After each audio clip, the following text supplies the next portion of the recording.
मैं डॉक्टर तन्वी सिंह अपने channel Eternal Adolescence classes for Sanskrit में एक बार फिर आप सभी का स्वागत करती हूँ।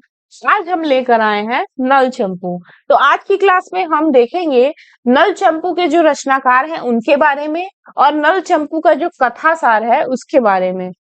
उसके बाद जो हम वीडियोस लेकर आएंगे उसमें हम जो नल चंपू का प्रथम उच्छ्वास जो आपके कोर्स में है उसका संस्कृत मूल पाठ और हिंदी अनुवाद भी लेकर आएंगे। तो चूंकि कोई भी ग्रंथ को स्टार्ट किया जाता है तो उसके बारे में पूरी जानकारी होनी चाहिए, तब वो ग्रंथ हमें अच्छे से समझ में आता है। बाकी चंपू काव्य क्या होता है इसकी मैंने वीडियो डाली है, नल चंपू के नाम से ही वो वीडियो है। उसमें भी नल चंपू के जो कुछ मुख्य अंश थे उनको बताया गया और चंपू क्या होता है इसके बारे में भी बताया गया। लेकिन आज हम सीधे ग्रंथ को ही लेकर आए हैं। कुछ स्टूडेंट्स ने मुझसे कहा कि मैम नल चंपू पढ़ा दीजिए, ये आपके प्रतियोगात्मक परीक्षाओं में भी है और आपके जो एकेडमिक एग्जाम होते हैं उसमें भी है। तो आज हम देखने वाले हैं नल चंपू के बारे में कि नल चंपू का कथा क्या है, इसके रचनाकार क्या है, इसमें क्या क्या चीजें हैं। तो चलिए स्टार्ट करते हैं नल चंपू।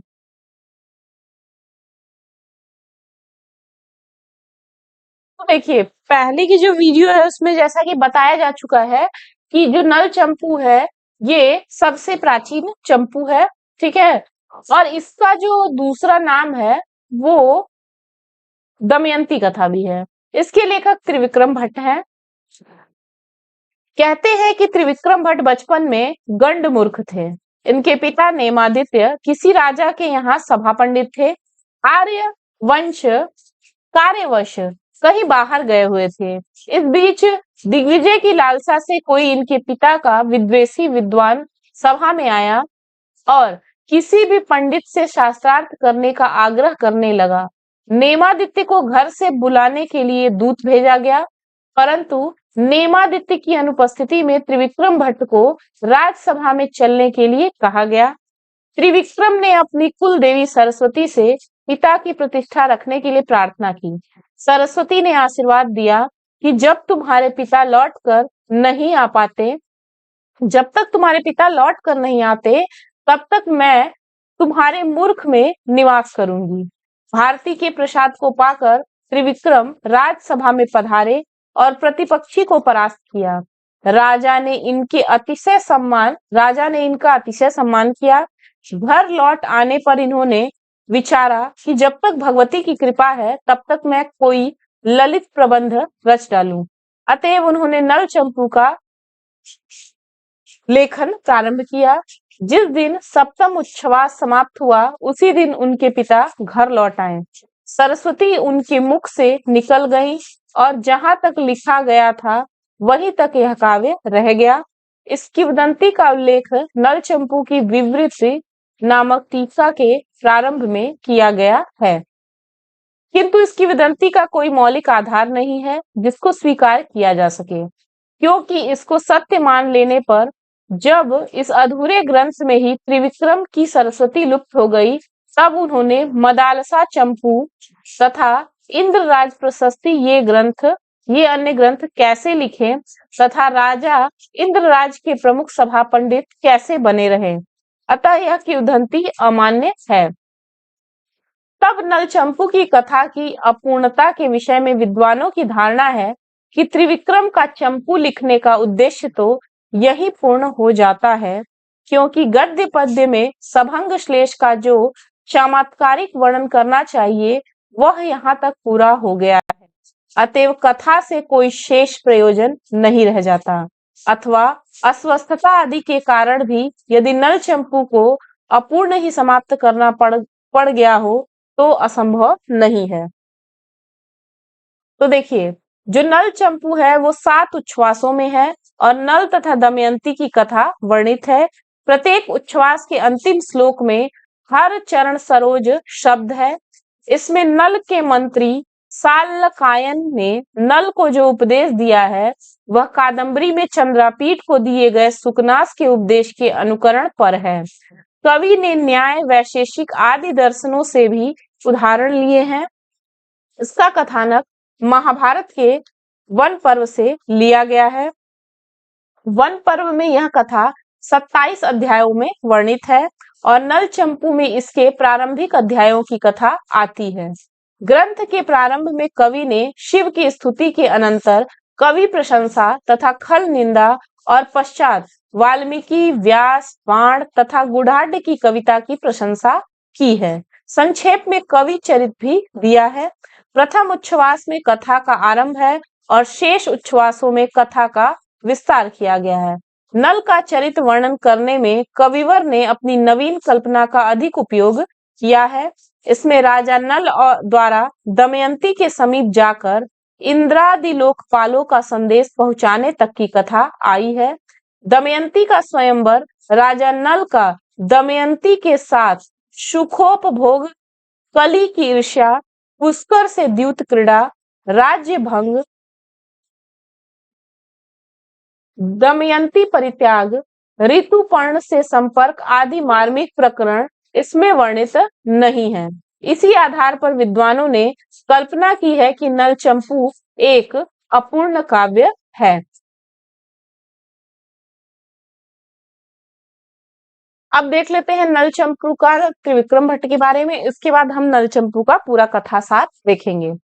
त्रिविक्रम भट्ट ने नल चंपू में स्वयं अपना परिचय दिया है और इस प्रकार वह शांडिल्य गोत्री ब्राह्मण थे तथा उनके पिता का नाम नेमादित्य था। यद्यपि नल चंपू के कुछ संस्करणों में देवादित्य नाम मिलता है, किंतु त्रिविक्रम ने इंद्र राज्य के नौसारी शिलालेख में अपने को नेमादित्य का पुत्र बतलाया है।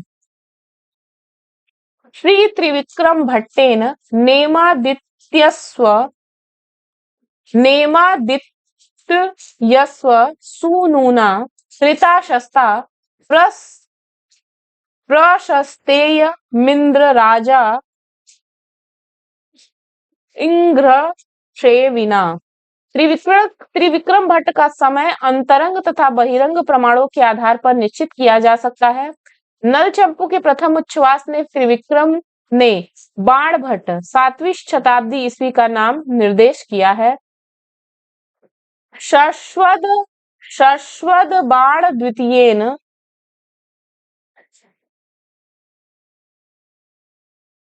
नम वा कारधारिणा धानुषेव गुडाढ्येन निःशेषो रंजितो जन। इससे सिद्ध है कि नल चंपू की रचना बाणभट्ट के पीछे की गई थी। भोजराज 11वीं शताब्दी ईस्वी ने अपने सरस्वती कंठाभरण में नल चंपू का निम्नलिखित पद्य उद्धृत किया है। पर्वत भेदी पवित्रम जैत्रम नरकस्य बहुमतम गहनम हरिमिव वहति पयः पश्यत पयोष्णी। अतएव त्रिविक्रम भट्ट का समय सप्तम तथा एकादश शताब्दी के मध्य में होना चाहिए। फिर यह समय कौन सा होगा, इस विषय में हमें एक निर्णायक प्रमाण उपलब्ध होता है। हैदराबाद के अंतर्गत मान्यखेट के राजा जयतुंग द्वितीय के पुत्र इंद्रराज तृतीय का राज्याभिषेक 915 ईस्वी में करंडक नगर में हुआ था, जहां अभिषेक के अनंतर उनकी ओर से सुवर्ण तुलादान तथा अनेक ग्रामों का दान किया गया था। इस तथ्य का सूचक एक ताम्रपत्र नवसारी ग्राम में प्राप्त हुआ है, जिसके एक श्लोक में उसके रचयिता का नाम नेमादित्य का पुत्र त्रिविक्रम भट्ट अंकित है। पितृनाम साम्य से स्पष्ट है कि यह ताम्रपत्र नलचंपू के प्रणेता त्रिविक्रम भट्ट का ही लिखा हुआ है। अतः त्रिविक्रम का समय 10वीं शती का पूर्वार्ध निश्चित रूप से सिद्ध होता है। त्रिविक्रम भट्ट का दूसरा नाम यमुना त्रिविक्रम था, क्योंकि जैसे कालिदास भारवी एवं माघ के श्लोक विशेषों पर मुग्ध होकर विद्वानों ने उन्हें क्रमशः दीपशिखा कवि, आतपत्र कवि एवं घंटा कवि नाम से कहना प्रारंभ किया, उसी तरह त्रिविक्रम भट्ट के एक पद्य के रमणीय भाव पर मुग्ध होकर सहृदय जनों ने इन्हें यह नाम प्रदान किया था। यह पद्य नलचंपू के षष्ठ उच्छ्वास के प्रारंभ में पाया जाता है। उदयगिरि सुतायाम प्राक प्रभा पांडुताया मनुसरति निशिथे श्रृंगमस्ताचलस्य जयति किमपि तेजः सांप्रतम व्योम मध्ये सलिलमिव विभिन्नं जाह्नवं यामुनं च। भाव यह है कि उदयाचल पर प्राची प्रभा का प्रकाश तथा अस्ताचल के शिखर पर अंधकार व्याप्त हो जाने पर आकाश के बीचों बीच प्रकाश अंधकार का ऐसा मिश्रण हो रहा है मानो गंगा यमुना का संगम हो रहा हो। कैसी अनोखी कल्पना है यह। आकाश गंगा की पंक्ति में यमुना की अवतारणा त्रिविक्रम की प्रतिभा ही कर सकी। तो यो तो त्रिविक्रम की दो ही रचनाएं हैं, एक नल चंपू और दूसरी मदालसम चंपू, जिसका परिचय पहले दिया जा चुका है। किंतु इनके अतिरिक्त उनकी रचनाएं कही जाती हैं इंद्रराज प्रशस्ति। तो ये आप लोग याद रखिएगा कि नल चंपू मदालसा चंपू के अतिरिक्त इंद्रराज प्रशस्ति भी अगर पूछता है तो वो त्रिविक्रम भट्ट की रचना है। तो अब हम सीधे देखेंगे नल चंपू का कथा सार। तो चूंकि आपके कोर्स में प्रथम उच्छ्वास है, लेकिन हम सातों उच्छ्वास की जो कहानी है वो पूरी देख लेंगे। उसके बाद हम जो वीडियो लेकर आएंगे उसमें प्रथम उच्छ्वास को पूरा जो संस्कृत मूल पाठ है हिंदी अनुवाद सहित पढ़ेंगे। तो चलिए देखते हैं प्रथम उच्छ्वास में क्या है। इस अवनी तल पर आर्यावर्त नाम का एक देश है। इसमें एक निषद नामक विख्यात जनपद है जहां उत्तम पुरुषों द्वारा निवास करने योग्य निषधा नाम की एक नगरी है। उस नगरी में वीरसेन का पुत्र, शत्रुओं का संहारक, युद्ध कुशल, प्रतापी, नीतिज्ञ, प्रजानुरंजक, पुण्यात्मा और परोपकार परायण राजा नल राज्य करता है। उसका महामंत्री सालंकायन सुत श्रुत श्रुतशील है, जो समस्त विद्याओं को आधार स्तंभ नल का द्वितीय प्राण है। तो कभी कभी महामंत्री का नाम पूछ देता है तो उनका नाम है श्रुतिशील। उसके मंत्री पद पर रहने से नल को राज्य व्यवस्था की चिंता बहुत कम करनी पड़ती है। अतः विहार, आखेट, विनोद, गोष्ठी आदि में ही उनका अधिकांश समय व्यतीत होता है। एक समय मेघों से जल बरसाकर सारे विश्व को आलुप्त करती हुई वर्षा ऋतु आती है, मानो संपूर्ण जगत में जिसके गुण गाए जा रहे हैं और अनुपम रूप राशि से जो संपन्न है, उस राजा नल का दर्शन करने आई हो। इसी वर्षा काल में आखेट वन का रक्षक यह सूचना देता है कि उनके विहार वन में एक भयंकर जंगली सूकर आ गया है। उसके दांत बड़े चमकीले हैं। काला तो वह इतना है कि अंजन या जलराशि से मेदुर मेघ की भ्रांति उत्पन्न कर देता है। अपनी मस्ती में किसी की चिंता नहीं करता। लीला सरोवर को मत कर अस्त व्यस्त कर दिया है। यह सुनकर राजा सोचने लगता है, इस वर्षा काल में चारों ओर हरियाली छा जाती है, मोर नाचने लगते हैं, जलाशयों का जल दूध की तरह प्रांजल हो गया है, केतकी की सुगंध से भरा वायु बहने लगता है, जिससे सूकर उन्मत्त हो जाते हैं। अतः शिकार करने के लिए यह उपयुक्त समय है।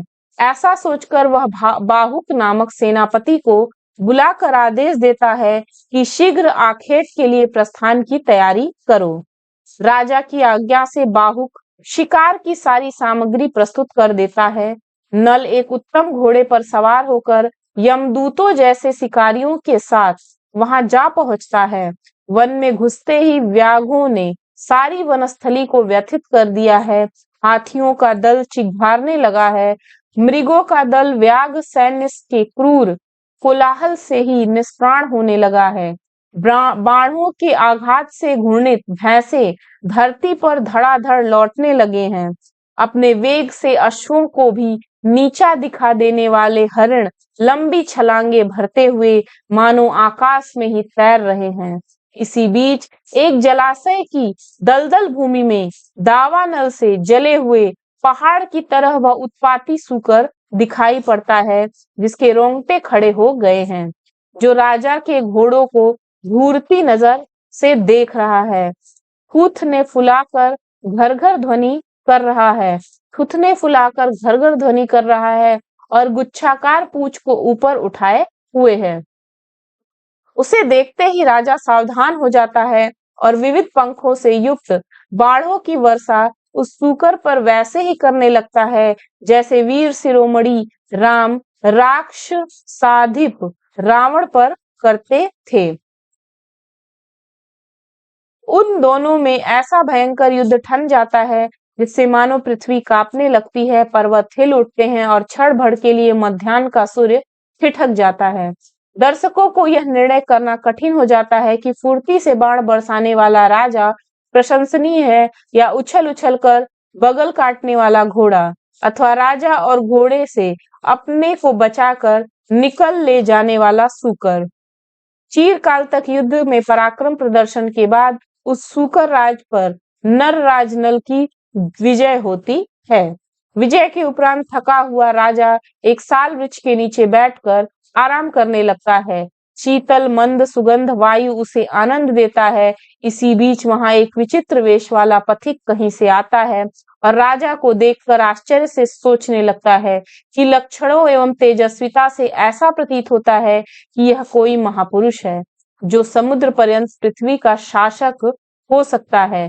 ऐसा सोचकर वह आगे बढ़कर कहता है, काम विजयी, आपका मंगल हो। राजा भी आश्चर्य से गर्दन उठाकर उसका स्वागत करते हुए कहता है, हे तीर्थयात्री, कहो कहाँ से आ रहे हो, कहाँ जाओगे, कुछ सुस्ता लो, उसके बाद कोई अपूर्व घटना सुनाओ। क्योंकि देश विदेश में घूमने वाले लोग कई तरह के आश्चर्यजनक दृश्य देखते हैं।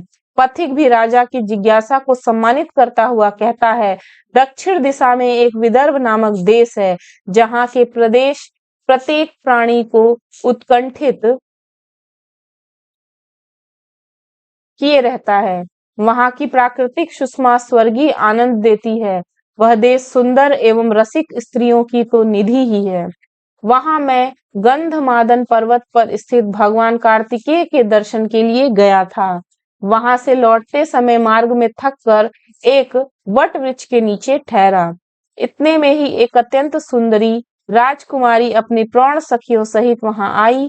मैं उसके सौंदर्य से विमूढ़ होकर सोचने लगा कि यह साक्षात लक्ष्मी या पार्वती ही तो नहीं है। इसके लावण्य का वर्णन वही कर सकता है जिसके मुख में शेषनाग की भांति 2000 जिह्वाएं हों। उसी समय वहां एक उत्तरवासी पथिक आया जो दक्षिण दिशा को जा रहा था। जैसे आपने मुझसे कोई अपूर्व कथा सुनाने को कहा है, ऐसे ही उस राजकुमारी ने भी उस पथिक से कोई अद्भुत वार्ता सुनाने का आग्रह किया। मैंने उन दोनों के वार्तालाप का अंतिम अंश सुना जो इस प्रकार था। वे आंखें धन्य हैं जो उस काम विजयी राजा के मुखमंडल को देखकर तृप्त होती हैं। तुम काम मंजरी हो और वह युवक उसका आस्वादक भ्रमर है। यदि विधाता तुम दोनों का समागम करा देता तो उसका विचित्र रचना संकल्प पूरा हो जाता। मैं नहीं जानता कि वह भाग्यशाली युवक कौन है जिसकी उसने ऐसी प्रशंसा की, पर उसके विषय में सुनने मात्र से राजकुमारी को रोमांच हो आया। आश्चर्य के मारे मैं भी किम कर्तव्य मूढ़ हो गया। इसलिए मैं उसके विषय में यह भी नहीं पूछ सका कि वह कौन है, कहाँ से आई है और कहाँ जा रही है। अब मैं यही सोचता हूँ कि उस विश्व सुंदरी राजकुमारी को देखकर मेरी उस दिशा की यात्रा सफल रही। आज भी आप जैसे अति मानव सौंदर्य की मूर्ति को देखकर मैं कृतकृत्य हो गया। देश भ्रमण का प्रयास सफल हो गया। अब मुझे अपने देश जाने की आज्ञा दीजिए। पथिक की बातें सुनकर राजा सोचने लगता है, विदर्भ देश निश्चय ही स्त्री रत्नों की खान है और पथिक भी यथार्थ वक्ता है। किंतु आश्चर्य तो यह है कि मैंने उस राजकुमारी को कभी आंख से नहीं देखा। उसके वंशादि का मुझे पता नहीं, फिर भी चुंबक की तरह उसकी लावण्य कीर्ति मुझे खींचती चली जा रही है। मन धैर्य द्वार को तोड़कर उसकी ओर भागा जा रहा है। इस तरह सोचता हुआ राजा उस पथिक को अपने आभूषण देकर विदा करता है और स्वयं भी शिकारियों के दल के साथ राजधानी को लौट आता है। पर उस दिन से उसके मन की उदासी बढ़ जाती है और उसके वर्षाकालीन दिन उत्कंठा के कारण पथिकों से उस राजकुमारी के बारे में पूछताछ करने में ही बीतते हैं। तो ये थी प्रथम उच्छ्वास की कथा। अब हम फटाफट सातों उच्छ्वास की कथा को देख लेते हैं। द्वितीय उच्छ्वास की कथा इस प्रकार है। वर्षा ऋतु का समय समाप्त हो रहा है। शरद के आगमन के उपलक्ष्य में भ्रमरों एवं हंसों ने स्वागत गान शुरू कर दिया है। राजा नल समीप के ही एक वन में विहार कर रहा है। किन्नर मिथुन द्वारा गाए जाते हुए श्रृंगारोद्दीपक गीतों को सुनकर नल की उत्कंठा और भी बढ़ रही है। इस बीच कुछ वन पालिकाएं आती हैं और वन के विविध दृश्यों को दिखाती हुई सभी पदार्थों का वर्णन श्लिष्ट शब्दों में करती हैं। उनकी उपरी वक्रता पर वह बहुत संतुष्ट होता है और अंगों के आभूषण को देकर उन्हें विदा करता है। तदनंतर वह तदनंतर वह सर्व सर्व ऋतु निवास नामक अति रमणीय वन में घूमने लगता है। उसी समय वहां अचानक श्वेत कमल सदृश धवल पंखों वाले राजहंसों की मंडली आकाश से उतरती है। राजा विस्मय स्तमित नेत्रों से उसे देखता ही रहता है। हंसगण कमल नालों को खाना, इधर उधर उड़ना और विचरना प्रारंभ कर देते हैं।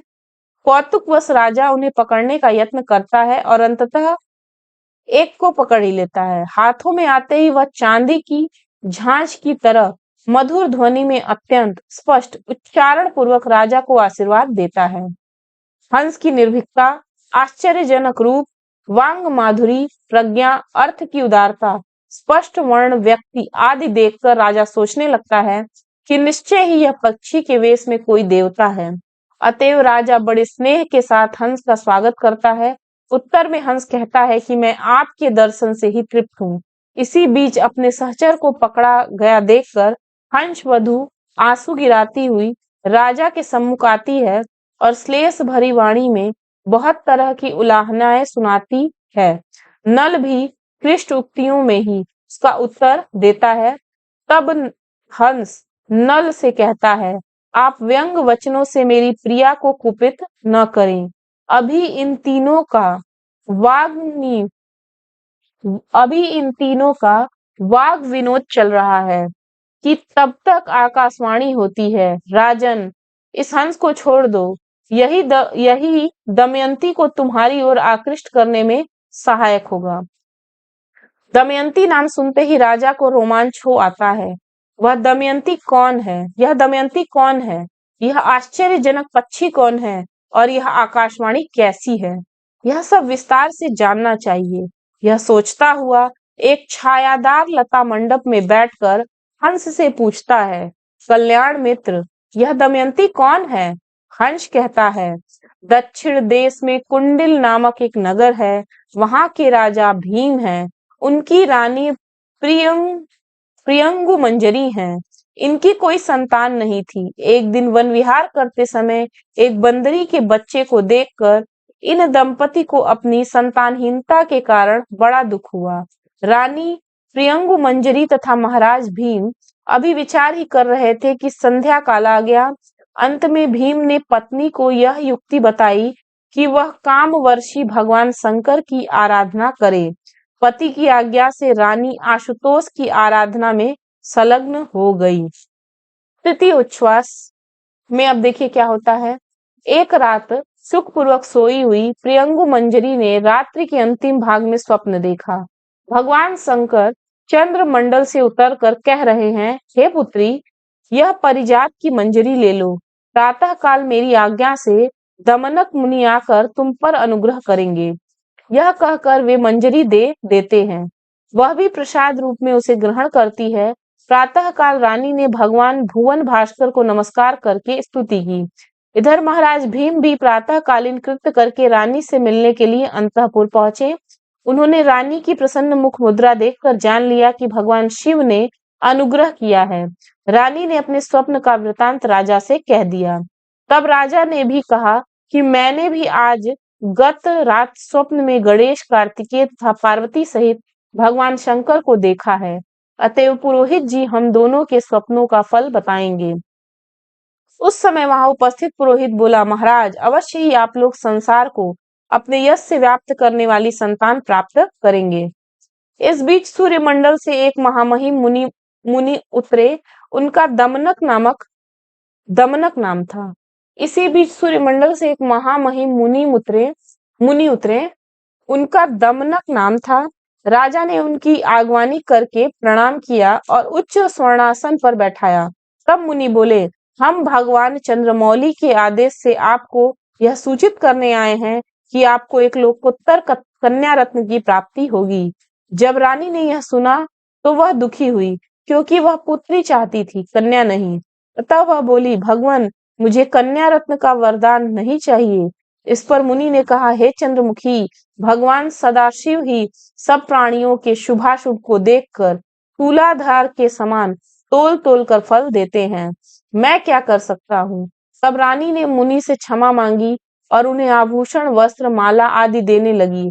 पर मुनि ने किसी भी वस्तु को स्वीकार नहीं किया और यह कहते हुए आकाश में उड़ गए कि ये वस्तुएं आप ही लोगों को शोभा देती है, हमें नहीं। कालक्रम से रानी गर्भवती हुई और उसने एक कन्या रत्न को जन्म दिया। राजा ने दमनक मुनि द्वारा दिए गए वरदान का स्मरण करके उस कन्या का नाम दमयंती रखा। वह शनैः शनैः माता पिता को आनंद देती हुई बढ़ने लगी। शीघ्र ही कन्या जनोचित गीत वाद्यादि कला एवं कुलाचार आदि में निपुण हो गई। अब उसका शरीर अभिनव यौवन लावण्य से विभूषित हो गया है। वह इतनी हृदयावर्जक हो गई है कि जिस युवक की दृष्टि उस पर पड़ जाती है वह अपलक नेत्रों से उसे निहारता ही रह जाता है। इतना कहकर हंस चुप हो जाता है। अब चतुर्थ उच्छ्वास में देखिए क्या होता है। इस वृतांत को सुनकर विषयासक्त हुआ राजा मन में सोचता है कि मैंने पथिक के मुख से जिस सुंदरी के विषय में सुना था वह अवश्य यही कन्या है। फिर वह हंसकर हंस से कहता है कि हे सुमधुर भाषी महात्मा, जो कुछ सुनने योग्य था वह मैं सुन चुका। अब तुम स्वेच्छानुसार अपनी क्रीड़ा की वापी या उसके आसपास की भूमि में विहार करो। तत्पश्चात राजा राजभवन की ओर चला जाता है। वह हंस बहुत समय तक उस सरोवर की लहरों पर क्रीड़ा करके राजहंसों के झुंड के साथ ही आकाश में उड़ जाता है। शीघ्र ही सब हंस विदर्भ देश के अलंकार भूत कुंडिनपुर पहुंचकर राजभवन के पास कन्यांतपुर के क्रीड़ोद्यान सरोवर में उतर पड़ते हैं। उनको देखकर उत्कंठा से दमयंती शीघ्र ही वहां जाकर उसी हंस को पकड़ लेती है जिसको नल ने पकड़ा था। उसके हाथों में आकर हंस दमयंती को आशीर्वाद देता है कि दीर्घ लोचन वाले नल को तुम पति के रूप में प्राप्त करो। उस हंस की इस प्रकार की सुसंस्कृत वाणी सुनकर दमयंती विचार करती है कि यह नल अवश्य ही वही है जिसको विषय में गौरी महोत्सव में जाते समय एक पथिक ने वर्णन किया था। तदनंतर दमयंती उस हंस से उस नल के विषय में पूछती है। हंस कहना प्रारंभ करता है, नल निषद देश का राजा है। उसके पिता का नाम वीरसेन तथा माता का नाम रूपवती है। नल बाल्यकाल से ही कुशाग्र बुद्धि है। जब से वे समस्त विद्याओं में पारंगत होकर तरुण हो गए हैं तब से वे मुख कांति चंद्रमा से स्पर्धा करने लगी है। उनका सौंदर्य नयनाभिराम हो गया है। श्रुतशील नाम का एक ब्राह्मण उनका मंत्री और मित्र है। उसके पिता सालंकायन महाराज वीरसेन के प्रधानमंत्री थे। एक दिन राजसभा में वीरसेन और सालंकायन दोनों उपस्थित थे। नल ने पिता को प्रणाम किया, सालंकायन को नहीं। इससे सालंकायन को दुख एवं क्रोध हुआ। उन्होंने नल को युवराजोचित उपदेश दिया। वीरसेन ने भी सालंकायन की बातों का समर्थन किया। अनंतर वीरसेन ने वन में जाकर तपस्या करने की इच्छा प्रकट की। ज्योतिषियों ने बताया कि उसी दिन राज्याभिषेक का शुभ मुहूर्त है। उसी समय आकाश से कुछ मुनिगण उतरे। उनके हाथों में समस्त तीर्थों के जल तथा अभिषेक की सामग्री थी। खूब धूमधाम से राज्याभिषेक हुआ। सपत्नीक वीरसेन वन में चले गए। सालंकायन भी अपने पुत्र श्रुतशील को नल का मंत्री बनाकर स्वयं वीरसेन का अनुयायी बना। नल पितृवियोग से दुखी रहने लगा, किंतु परिजनों द्वारा मन बहला किए जाते हुए वे काल यापन कर रहे हैं। अब हम देखेंगे पंचम उच्छ्वास की कथा। यह सुनकर दमयंती की एक परिहासशीला सखी उस राजहंस से कहती है कि हे महानुभाव, जिस प्रकार यह बाला तुम्हारे द्वारा ऐसे प्रेम भरे वाक्यों से उस राजा पर मोहित कराई गई है, उसी प्रकार तुम उस राजा को भी इस सखी के प्रति आसक्त करो। कभी एक हाथ से ताली नहीं बजती, दोनों को ही एक दूसरे पर आसक्त होना आवश्यक है। दमयंती ने भी उस हंस से यह कहकर कि तुम पुनः यहाँ पर आना, अपने गले की मोतियों की माला उस हंस की ग्रीवा में डाल देती है। तत्पश्चात वे राजहंस उस तालाब में विहार करके पर्वत, वन, ग्राम, नगर आदि का अतिक्रमण करते हुए निजधा नगरी की वाटिका में जाकर वहां स्वच्छंदता पूर्वक विहार करने लगते हैं। नल की वनपालिका दासी उसी हंस को पकड़कर राजा के पास ले जाती है। वह हंस राजा नल से दमयंती की अवलोकन से आरंभ करके हार दिए जाने तक का समस्त विवरण कहता है और वह मोतियों की माला राजा को समर्पित कर देता है। राजा प्रेम पूर्वक उस माला को गले में पहन लेता है। तदुपरांत वह राजा अपने अन्य समस्त कार्यों से विश्वस्त होकर उस हंस के साथ दमयंती से संबंधित बातों एवं विनोद में ही अनेक दिन बिता देता है। एक दिन हंस राजा से विदा लेकर चला जाता है। उसके चले जाने पर नल दमयंती के प्रति और भी अधिक उत्कंठित हो उठता है। उधर दमयंती की यौवनावस्था देखकर महाराज भीम स्वयंवर का आयोजन करते हैं, जिसमें सकल भूपालों को आमंत्रित किया जाता है। जो वृद्ध ब्राह्मण दूत बनकर उत्तर की ओर जाने वाला है, उससे श्लिष्ट वाणी में दमयंती नल को अवश्य लाने को कहती है।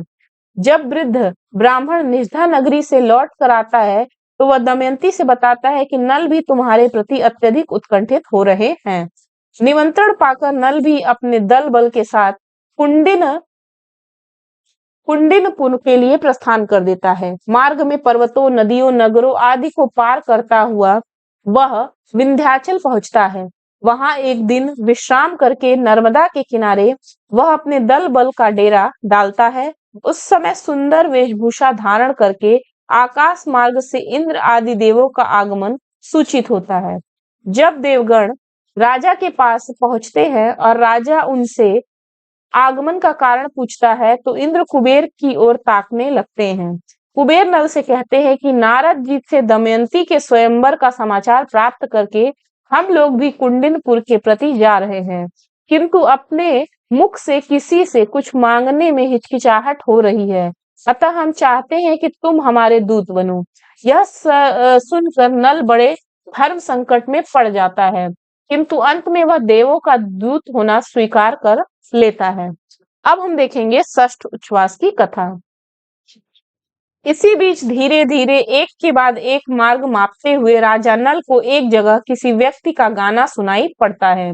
ज्यों ही राजा उसके सम्मुख होता है, ज्यों ही राजा उसके सम्मुख होता है, त्यों ही वह बड़े मनोहर शब्दों में राजा की स्तुति करना प्रारंभ कर देता है।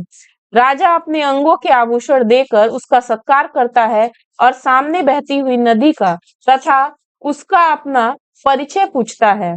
वह बताता है कि इस नदी का नाम तापी है और मेरा नाम पुष्कराक्ष है। मैं संदेशवाहक हूँ। आपकी प्रेयसी दमयंती ने मुझे आपका समाचार जानने के लिए भेजा है। कल आपकी उसके भेजे हुए किन्नर मिथुन से भी भेंट होगी। उसने अपने कर किसले से भोजपत्र पर आपको यही पत्र लिखा है। नल उत्सुकता से उसे खोलकर पढ़ने लगता है। उसमें लिखा था कि हे नल होते हुए भी तुम मुझे अनल के समान क्यों संतप्त हो रहे हो। मैं उस दिन की प्रतीक्षा में हूँ जब कुंडिनपुर की भूमियां तुम्हारे चरणों से विभूषित होंगी। तब राजा नल उस पुष्कर के साथ दमयंती के संबंध में बातें करता हुआ चिरकाल तक वहीं ठहर जाता है। इसी बीच एक स्थान पर किन्नर मिथुन का परस्परालाप राजा के कानों में पड़ता है। निकट पहुंचने पर पुष्कराक्ष परिचय देता है कि यह सुंदरक नामक का किन्नर और यह विहंग वागुरिका नाम की किन्नरी है। सुंदरक राजा को प्रणाम करके दमयंती द्वारा प्रदत्त अंगूठी, रेशमी वस्त्र का जोड़ा तथा मनोहर मणि कर्णपूर उपहार देता है। राजा दमयंती की भेंट स्वीकार करके अपने शिविरों में आकर किन्नर किन्नरी के विद्या विनोदों एवं अद्भुत गीतियों से मनोरंजन करता हुआ दमयंती विषयक वार्तालाप में ही रात्रि व्यतीत कर देता है। प्रातः काल पुष्कराक्ष और किन्नर मिथुन के साथ सद सदल बल राजा की यात्रा पुनः प्रारंभ हो जाती है। पुष्कराक्ष वन प्रदेशों की रमणीय शोभा का वर्णन करता चलता है।